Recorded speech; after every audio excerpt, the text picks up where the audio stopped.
हर माँ बाप का सपना होता है कि वह अपनी बेटी की शादी करे और वह अपने घर परिवार में खुश रहे। लेकिन कुछ दहेज के लालची लोगों का पेट ही नहीं भरता है। दहेज के कारण ही बेटियों को समाज में बोझ समझा जाता है। इसी अरमान को पूरा करने के लिए आज महेश बाबू अपनी बेटी के लिए रिश्ता ढूंढ रहे थे। कुछ रिश्तेदारों ने उन्हें कुछ रईस खानदान के लड़कों के बारे में बताया। महेश बाबू ने उन रिश्तेदारों के साथ जाकर लड़कों को देखा। उनमें से उन्हें एक लड़के का घर परिवार सब कुछ सही लगा और वहीं उन्होंने अपनी बेटी की शादी तय कर दी। पहले तो दूल्हे के घर वालों ने कहा कि मुझे दहेज नहीं चाहिए, मुझे तो संस्कारी बहू मिल जाए, यही मेरी इच्छा है। लेकिन धीरे धीरे उनकी एक एक डिमांड होती जा रही थी और महेश बाबू उनकी हर डिमांड को मानते जा रहे थे। यहाँ तक कि जब शादी का दिन आया और बारात द्वारे पर आ गई तब आकाश और उसकी माँ ने कहा कि मुझे दहेज में कार चाहिए।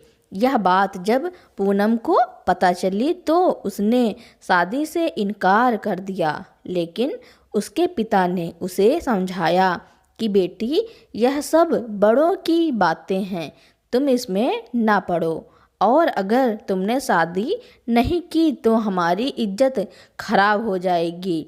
महेश बाबू ने इज्जत का हवाला देकर अपनी बेटी पूनम को शादी के लिए तैयार किया। शादी के बाद भी उनकी कुछ ना कुछ डिमांड रहती ही थी। कुछ समय की बात है, पूनम की सास ने गुस्से में महेश जी से कहा, अरे रखिए अपनी बेटी और नाती को अपने पास, जब तक हमारी मांग पूरी नहीं करोगे मेरा बेटा नहीं रखेगा इन्हें। महेश बाबू हाथ जोड़कर बोले, पर समधन जी, अपनी हैसियत से बढ़कर हमने आपको सारा सामान दिया, अब हमारे पास और देने के लिए कुछ भी नहीं है।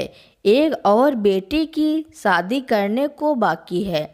अच्छा तो अभी से उसके लिए बचाया जा रहा है, छोटी बेटी के लिए। पर यह बात भी अच्छे से समझ लीजिए, अगर बड़ी बेटी का डिवोर्स हो गया तो छोटी से भी कोई शादी नहीं करेगा। पहले एक बेटी का तो घर बसा दीजिए अच्छे से, फिर दूसरे की खुद ब खुद बस जाएगी। कामिनी जी आंखें लाल करती हुई बोली, वरना बिठा देना किसी कोठे पर, बस बहुत हो गया। आप जैसे लालची इंसानों के बीच अब नहीं रहना और अपने बच्चे पर ऐसे पिता का साया तो बिल्कुल भी पड़ने नहीं देना है, जो रिश्तों को पैसों के तराजू में तौलता हो। चलिए पापा यहाँ से, हमें यहाँ आना ही नहीं चाहिए था। पूनम ने गुस्सा कर कहा, हाँ जाओ जाओ, इतना घमंड भी ठीक नहीं, खास कर तब जब साथ में एक बच्चा हो और वह हमारे बीच घटी कहानी बता रहा हो। कौन अपनाएगा ऐसे इस्तेमाल की हुई चीज़ को। आकाश ने पूनम के कानों में फुसफुसाकर यह कहा तो पूनम चिल्लाते हुए बोली, धीरे क्यों बोल रहे हो, जोर से कहिए, हमारे बीच हुई किस घटना की निशानी है मेरा बेटा। और हाँ, मैं कोई चीज़ नहीं हूँ जिसे इस्तेमाल किया जाए। यह कहकर एक तमाचा पूनम ने आकाश के गाल पर जड़ दिया तो कामिनी जी तिलमिलाते हुए बोली, तेरी इतनी हिम्मत कि तूने मेरे बेटे पर हाथ उठाया, रुक तुझे तो मैं अभी बताती हूँ। पूनम दूर से ही उंगली का इशारा करते हुए बोली, यह गलती मत कर देना मम्मी जी, वरना ऐसे अंदर करवाऊंगी कि बाहर का नज़ारा देखने के लिए तरस जाओगी। और ये मत सोचना कि अभी हम यहाँ से जा रहे हैं तो बात यहीं ख़त्म हो गई। ये फिल्म आप लोगों ने शुरू की है, इसका अंत मैं करूँगी। पूनम की बातों से दोनों माँ बेटे एकदम से डर गए तो पास खड़े ससुर श्यामलाल जी अपनी बहू का ये रूप देखकर मंद मंद मुस्कुराते हुए बोले, अब आया ऊंट पहाड़ के नीचे। कामिनी जी बोली, तुझे क्या लगता है कि हम डर गए? निकल मेरे घर से चुड़ैल, देखना तेरा मैं क्या हाल करती हूँ। तुझे यह चाटा बड़ा महंगा पड़ेगा। वो तो वक्त ही बताएगा मम्मी जी कि कौन किस पर भारी पड़ेगा। पूनम के पापा ने भी आज बेटी का काली रूप देखकर चौंक गए। चलिए पापा, आज का यह नज़ारा देखकर महेश बाबू को कुछ समय पहले का वह नज़ारा याद आ जाता है। दोनों में कितना फ़र्क है। जब उनकी बेटी की डोली उठने वाली थी, चारों तरफ चहल पहल और मेहमानों का शोर, घर को दुल्हन की तरह सजाया जा रहा था। पूनम भी काफ़ी खुश थी क्योंकि आकाश उसे पहली नज़र में ही पसंद आ गया था। इन सबके बीच में पूनम को बस आकाश के परिवार का इतना दहेज मांगना पसंद नहीं आ रहा था और वह अपने पापा को परेशान देख उनसे कहती भी थी कि पापा, मैं आकाश जी से बात करूं, वह अपने परिवार को समझा लेंगे। पर पूनम के पापा महेश जी हर बार यह कहकर पूनम को रोक लेते थे कि बेटा, यह सब तो आम बात है, इतना तो हर पिता को देना ही पड़ता है। तू बेकार में ही परेशान हो रही है और यह सब बड़ों का मामला है, तो इसमें तुझे और दामाद जी को पढ़ने की कोई ज़रूरत नहीं। पूनम फिर सामान्य हो जाती है। ऐसा नहीं है कि आकाश के परिवार का लालची स्वभाव एक बारी में ही दिखा हो। आए दिन तो वह कोई न कोई नई चीज़ की मांग कर ही लेते थे और महेश बाबू कहीं यह रिश्ता टूट न जाए, बस उनकी मांगों को पूरा करते चले जा रहे थे। शादी वाले दिन भी आकाश के घर वालों ने दहेज को लेकर काफ़ी तमाशा किया। कामिनी जी ने तो यहाँ तक कह दिया कि जब तक कार आकर दरवाजे पर नहीं आएगी, मेरा बेटा आपकी बेटी को सिंदूर नहीं लगाएगा। यह बात सुनकर पूनम तो चौंक ही जाती है, पर वह इससे भी ज़्यादा इस बात से चौंकी थी कि यह सारी बातें आकाश के सामने ही हो रही थी और वह बिल्कुल खामोश बैठा था। पूनम ने आकाश के पास आकर कहा, आपकी माँ यह सब क्या कह रही हैं और आप चुप हैं? आकाश बोला, तो क्या मैं यहाँ अपनी माँ के खिलाफ बोलूँ? उन्होंने मुझे पढ़ाने लिखाने में कितना खर्च किया है, तो उनका इतना तो अरमान होगा ना कि उनके बेटे की शादी में उसे इतना तो मिले जो उनके स्टैंडर्ड को मैच कर सके। पूनम बोली, आपकी ऐसी सोच है, मैं तो हैरान हूँ। आप लोगों के हिसाब से सिर्फ आपके माता पिता ने ही आपको पढ़ाया है, आप पर खर्च किया है ताकि उसका रिटर्न अभी ले सकें।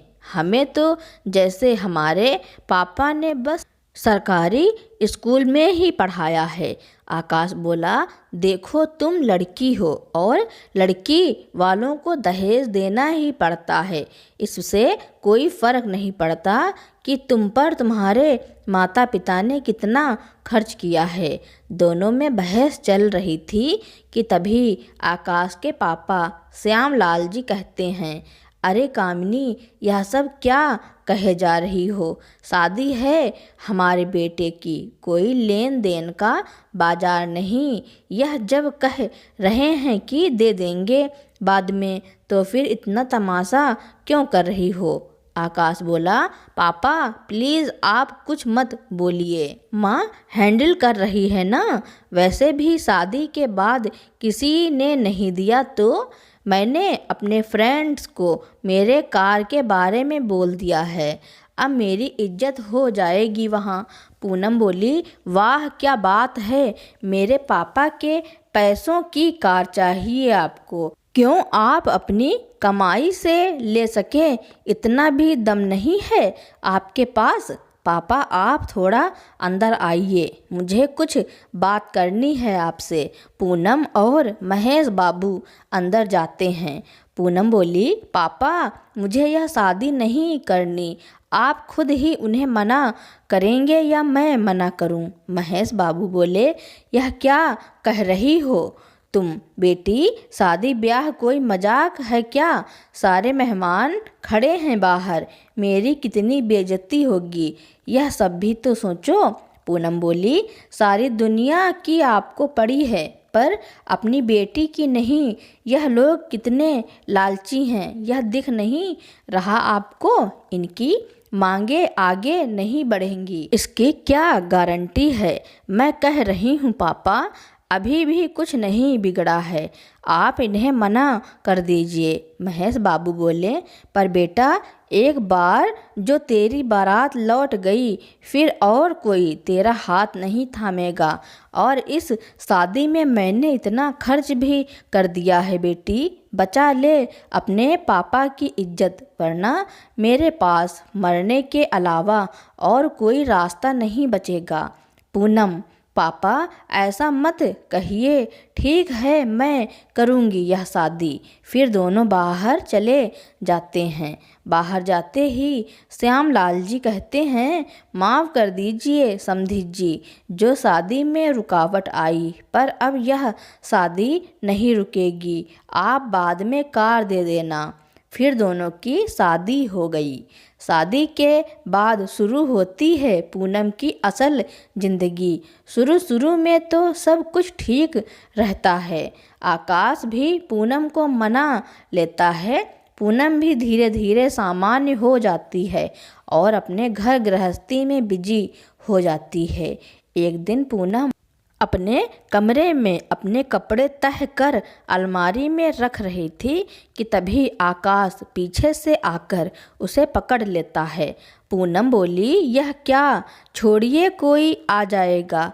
आकाश, आ जाएगा तो आ जाए, अपनी पत्नी को ही पकड़ा है, किसी गैर को नहीं। पूनम बोली, अच्छा बैठिए, मैं आपके लिए चाय ले आती हूँ। आकाश बोला, सुनो ना, जरा बैठो इधर, तुमसे कुछ ज़रूरी बात करनी है। पूनम बोली, ज़रूरी बात? मेरे ऑफिस में दोस्तों से मैंने शर्त लगी है कि मैं डरपोक नहीं। पूनम बोली, डरपोक? आकाश बोला, वह मेरा बॉस बड़ा निर्दयी है, वह सब पर यूं ही बेवजह चिल्लाता रहता है, तो आज उसने मुझ पर भी चिल्लाया और मुझे गुस्सा आ गया। पूनम, आकाश बोला, पर फिर भी मैं उसे कुछ कह नहीं पाया, तो इस पर मेरे दोस्त कहने लगे कि नौकरी करनी है तो अपनी बेइज्जती भी सहनी होगी। मैंने भी उनसे कह दिया, मैं नहीं सहूँगा, देखना मैं खुद का बिजनेस खोलूँगा और एक दिन मैं भी बॉस बनूँगा। तो इस पर मेरे दोस्त हंसने लगे और कहने लगे, इसके लिए जिगर होना चाहिए जो तुझ जैसे डरपोक के पास नहीं। पूनम बोली, पर यह सब आप मुझे क्यों बता रहे हैं? वह इसलिए कि तुम अपने पापा से कहकर कुछ पैसों का इंतजाम करा दो, ताकि मैं अपना खुद का बिजनेस खोलकर अपने दोस्तों को एक करारा जवाब दे सकूं। पूनम, यह आप क्या कह रहे हैं?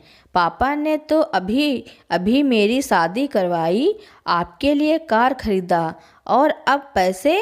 आकाश बोला, तो यह सब तुम्हारे पापा ने कुछ अनोखा नहीं किया, या छोटे मोटे खर्चे तो एक पिता अपनी बेटी के शादी पर करता ही है, असली खर्चे की बारी तो अब है।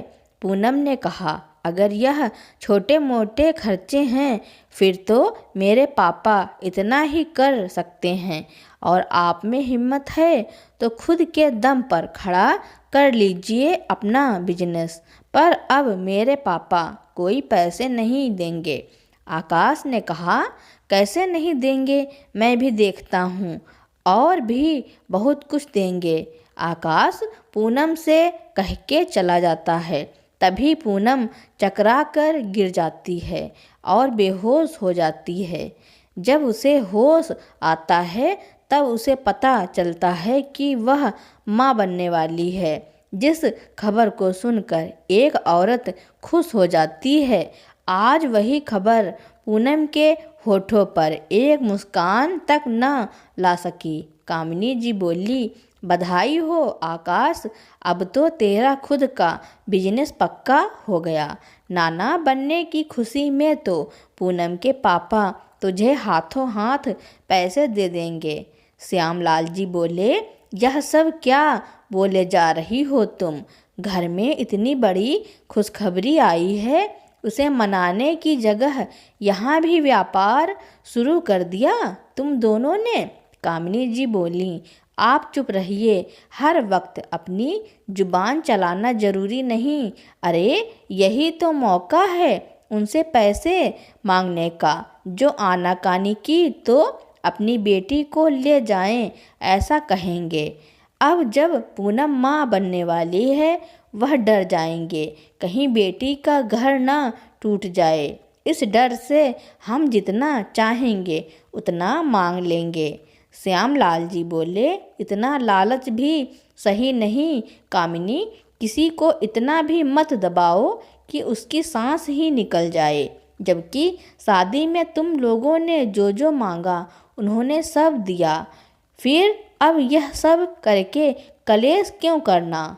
आकाश बोला, पापा इसे कहते हैं फायदे का बिजनेस, जो आप नहीं समझ सकते। श्यामलाल जी बोले, बेटा शादी कोई बिजनेस नहीं, एक पवित्र बंधन होता है। अपने हाथ से अपनी गृहस्थी मत उजाड़ो, अब भी वक्त है, संभल जाओ, वरना एक दिन ऐसा आएगा न पैसा और न ही खुशियाँ होंगी तुम्हारे पास। कामिनी जी बोली, मुझे यह समझ नहीं आता, जिन्होंने अपने जीवन में कभी कुछ बड़ा नहीं किया, वह भाषण क्यों बड़े बड़े देते हैं। देखिए मेरे बेटे को लेकर मैंने बहुत ख्वाब सजाए हैं, आप उन सबके बीच मत आइए। श्यामलाल जी और कुछ नहीं कहते और वहाँ से चले जाते हैं। उसके बाद आकाश पूनम के पास जाता है। पूनम उससे नज़रें फेर लेती है। आकाश कहता है, पूनम तुम क्यों नहीं समझती हो, यह सब मैं किसके लिए करना चाहता हूँ? तुम्हारे लिए ही ना, और अब अपने बच्चे के लिए भी।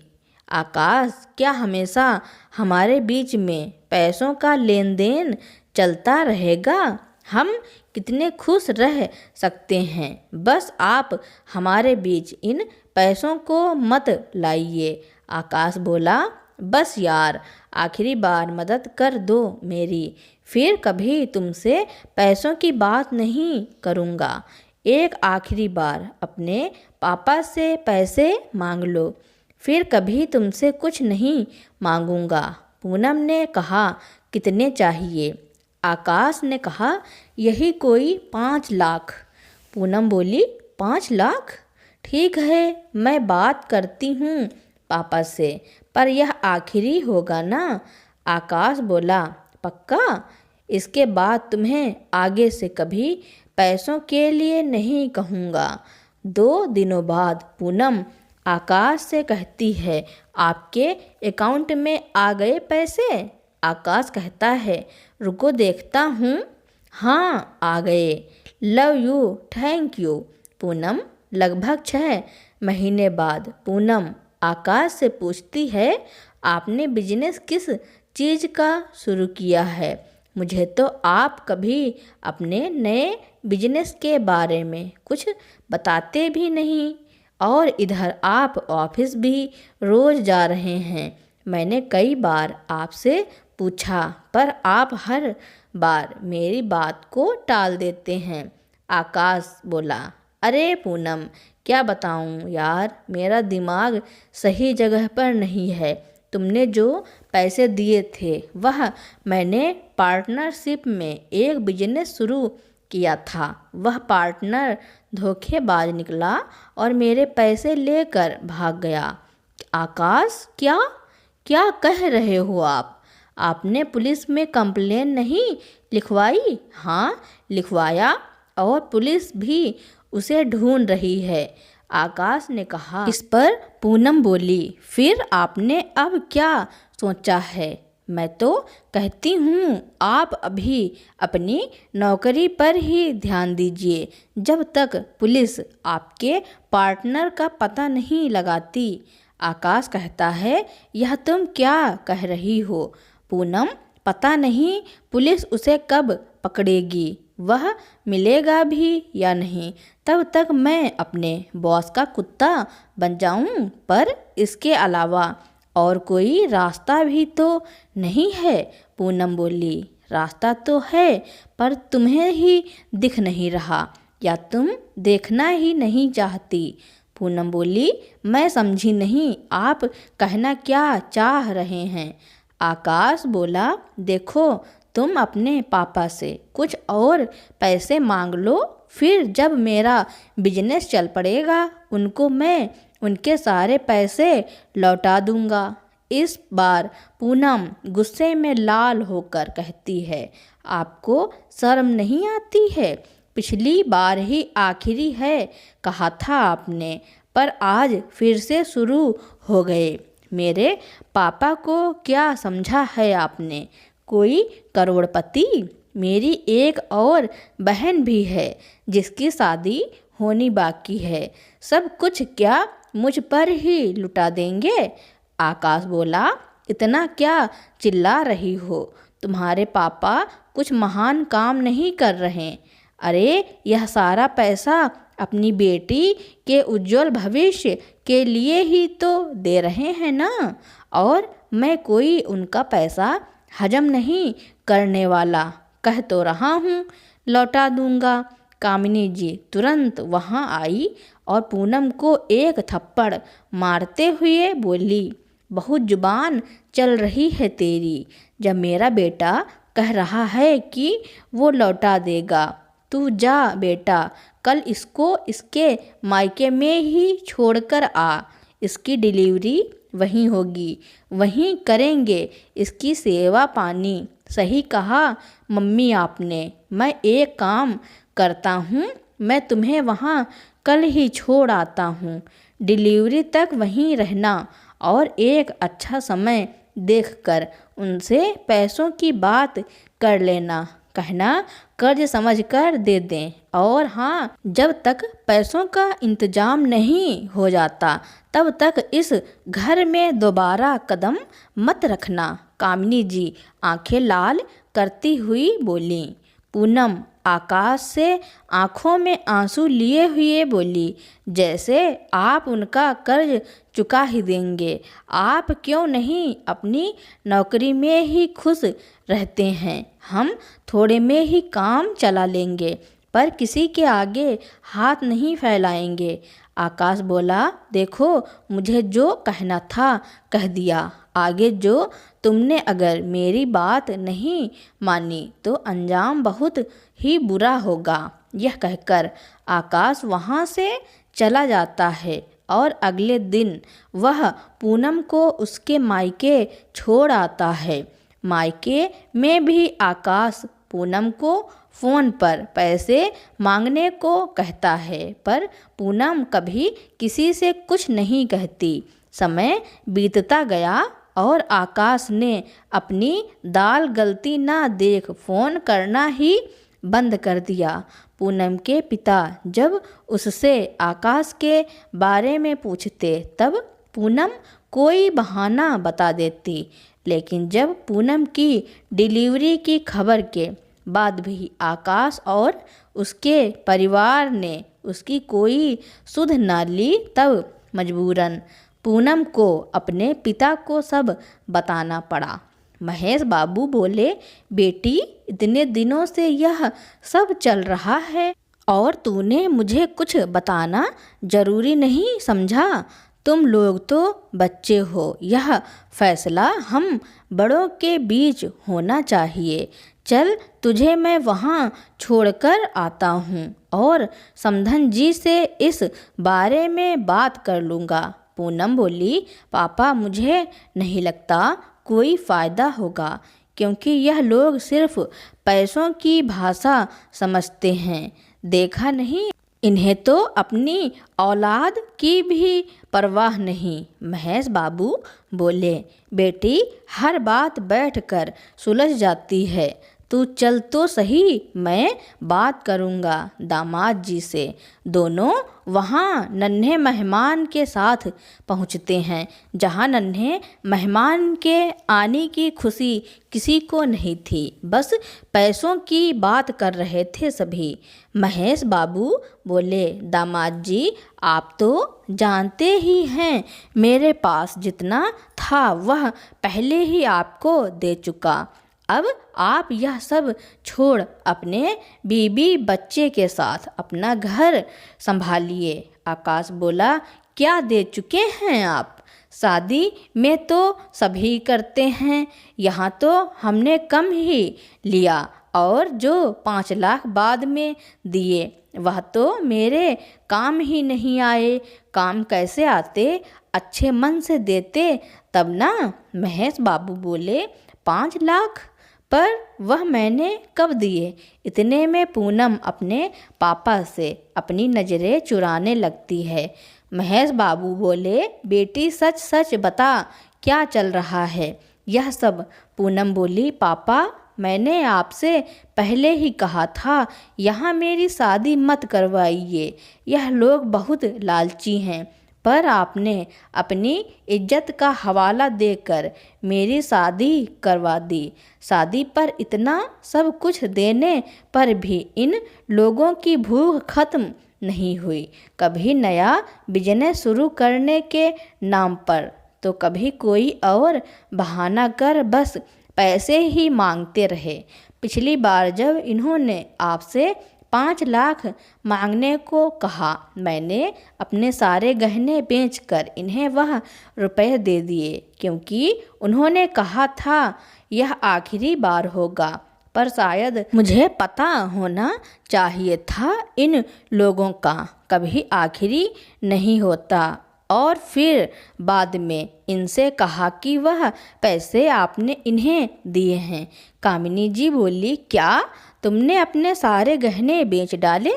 इसलिए इसने कभी अपने गहने मुझे रखने को नहीं दिए। अब तो मांग और बढ़ गई समधी जी, अब तो आपको वह गहने भी वापस करने होंगे। पूनम बोली, पर मम्मी जी पापा क्यों वापस करेंगे? वह मेरे गहने थे जिसे आपके बेटे ने उड़ाया है।